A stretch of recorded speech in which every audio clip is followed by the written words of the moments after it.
Avropanın 38 ölkəsindən 150-dən çox nümayəndə Avropada turizm imkanlarının genişləndirilməsi fürsətlərini Bakıda müzakirə edib. BMT Turizmin Avropa Regional Komissiyasının paytaxtımızda təşkil olunan 71-ci iclasında Azərbaycanın turizmin inkişafı fürsətləri dəyərləndirilib.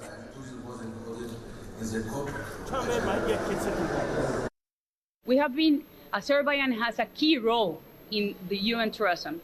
Birləşmiş Millətlər Təşkilatının Turizm Bürosu üçün Azərbaycan xüsusi rola malikdir. Azərbaycan Büronun İcra Şurasında da təmsil olunur. Bugünkü iclasda da iqtisadi, sosial dayanıqlılıq üzrə vacib bir sənədin qəbul edilməsini nəzərdə tutmuşuq.